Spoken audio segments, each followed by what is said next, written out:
Well, after baryogenesis, the universe is kind of quiet for a while, and the next important thing which is going to happen is nucleosynthesis, i.e. building elements.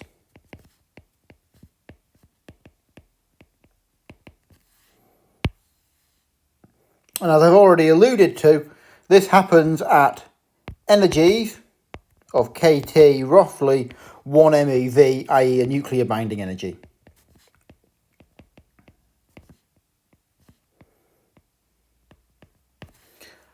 And so if you think about what's happening as this is going on, the universe is getting older and getting cooler. And at first, your neutrons and your protons are in some kind of equilibrium.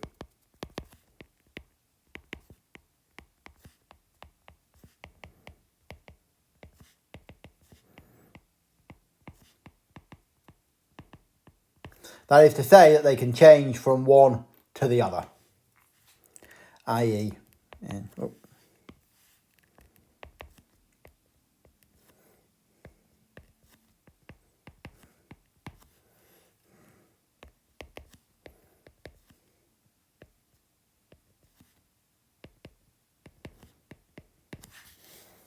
these are just weak interactions that require neutrinos. Sorry, I'm not barring them, I'm just showing that they require neutrinos. And this is a reaction which you can do when you've got plenty of energy lying around in the universe, because your proton and your neutron have different masses, and so there is an energy required, an energy difference between the neutrons and the protons.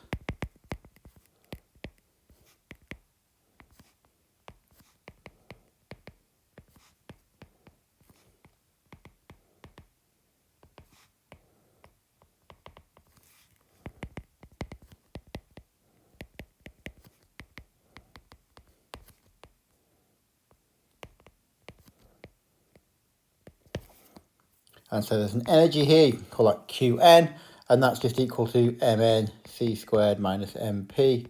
C squared is equal to 1.29 mega electron volts. Also worth bearing in mind that free neutrons, i.e. neutrons not locked up in atomic nuclei, decay. I.e. a neutron decays to a proton plus an electron plus an anti-electron neutrino.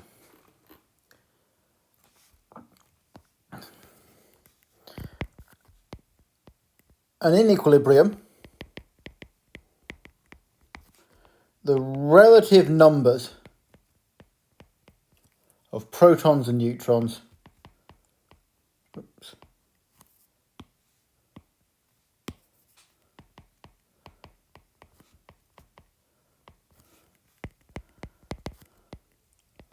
is given by Nn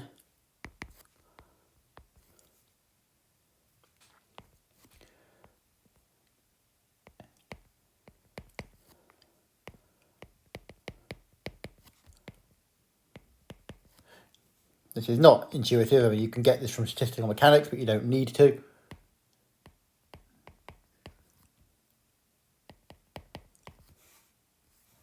And then NP, it looks almost exactly the same.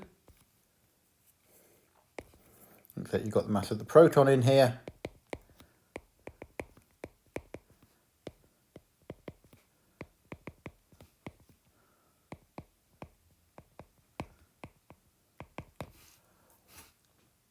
And here, Gn and Gp are just what's called statistical weights. Again, they come from the mechanics of it, equal to.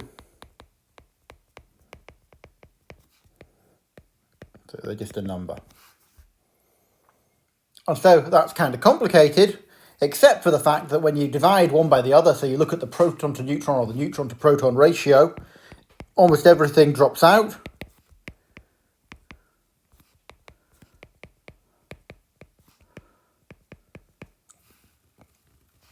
And so what you have is you have Nn over Np equals Mn over Mp to the 3 over 2 exponential minus Mn minus Mp c squared over kt. And here, although there's a difference between the Mn and the mass of the neutron and the mass of the proton, they're roughly the same, right? They're only different basically by the mass of an electron, which is 1/2000th of the mass of a neutron. So you can say that Mn is roughly Mp, i.e. that this bit here is approximately 1. And this here, obviously, is just this Qn number that we've just worked out. So Nn over Np is approximately equal to the exponential of minus Qn over Kt. What that looks like it means is you have an exponential decay in the number of neutrons with decreasing temperature.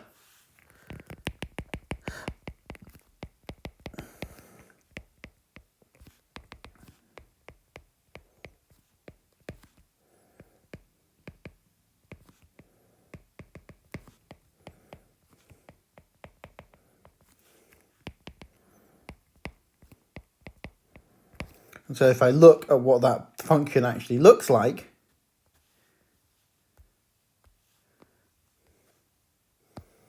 it looks something like this.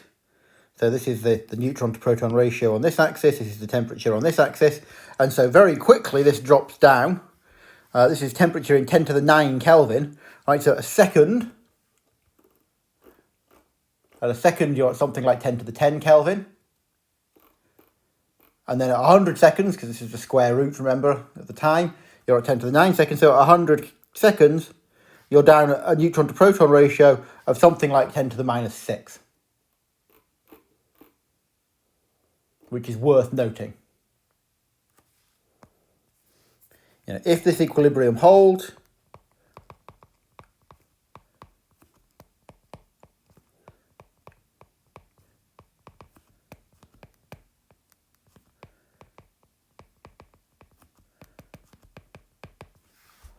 and clearly that's not true.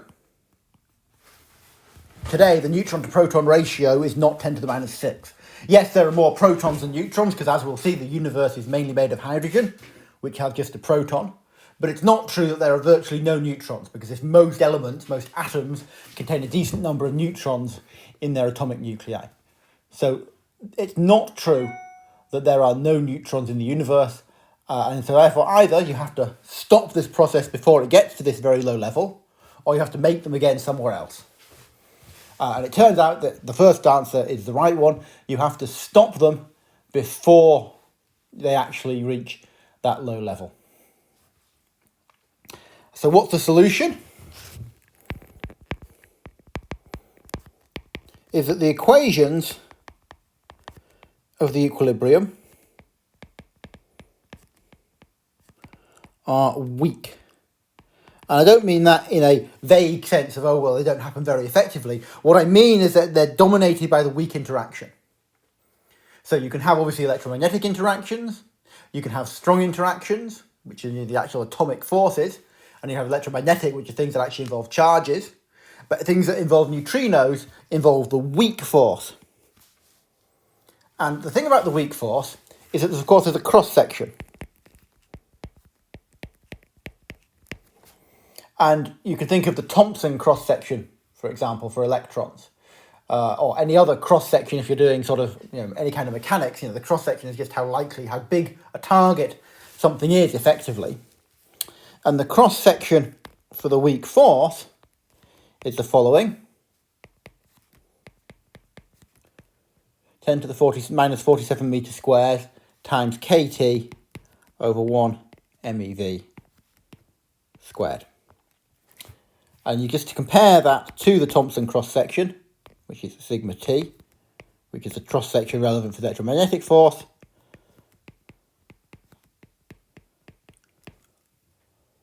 Which is 7 times 10 to the minus 29 meters squared.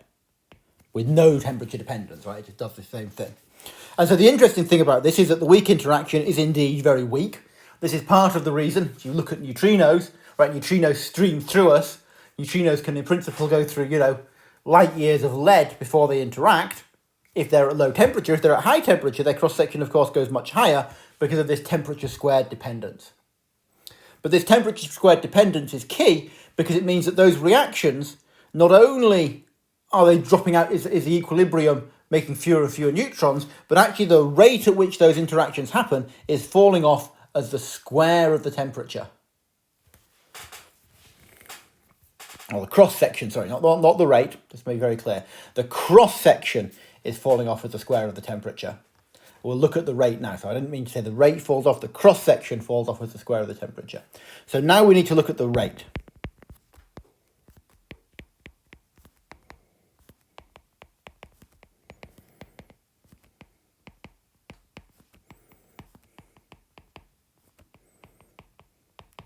And the rate of interactions, we'll call that gamma, is just given by n sigma v. And that's a standard mechanics thing. And if you haven't seen it before, you can sort of roughly intuit it, right? N is a number density. Sigma is a cross-section. And v is a velocity. And so this applies, you can think of this as, getting particles across a room. How likely is it? What's the rate of interactions? N sigma v is the standard form you use for that. And in this particular case, therefore, gamma is equal to the number density of neutrinos multiplied by the cross-section of the weak interaction multiplied by the speed of light, because your neutrinos move at the speed of light. And then we can think about how that's going to scale with the scale factor.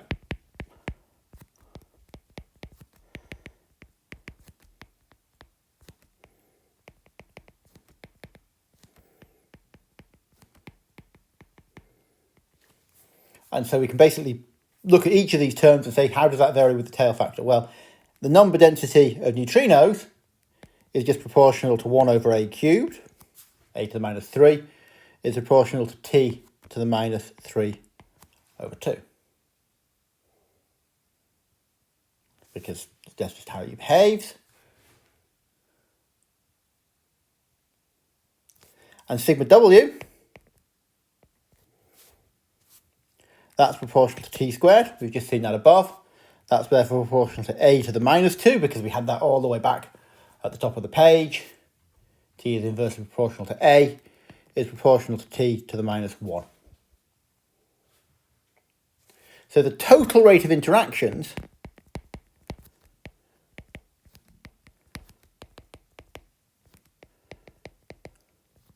gamma is proportional to t to the minus 5 over 2, or proportional to a to the minus 5. I.e., the interaction rate falls very rapidly with time.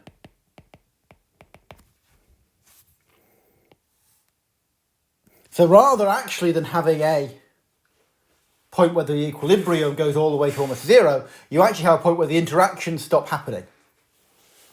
And so what we can do is we can set, and this looks a bit weird, but if you think about it, it makes sense. Gamma equals h, where h is the Hubble parameter at that time.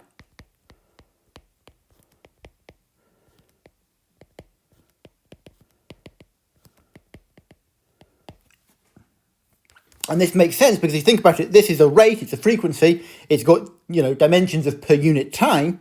The Hubble constant also has dimensions of per unit time.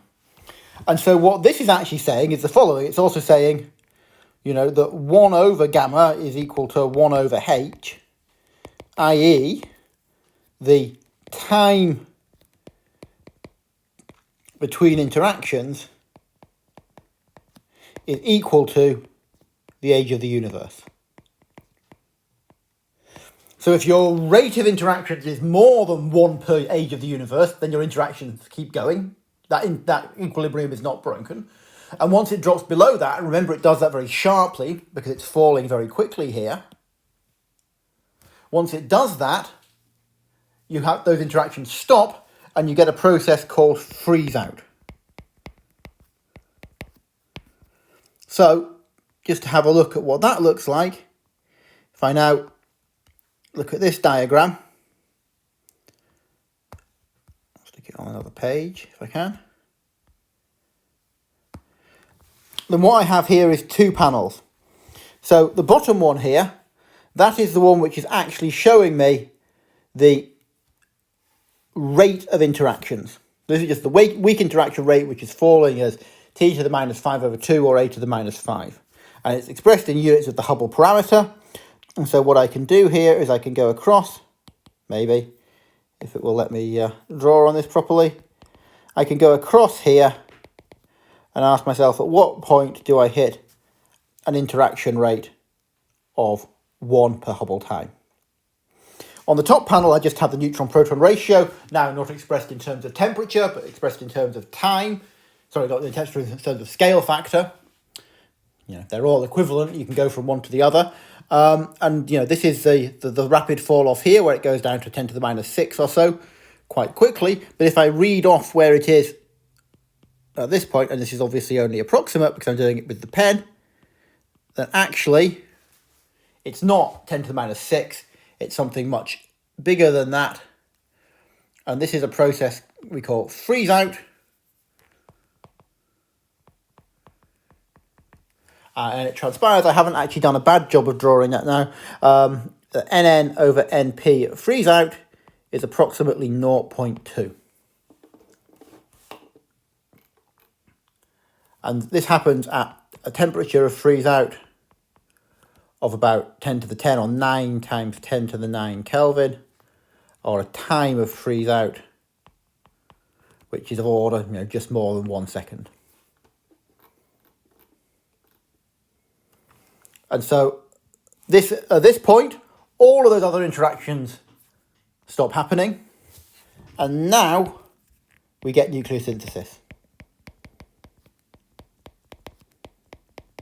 And I'll talk about how that runs next.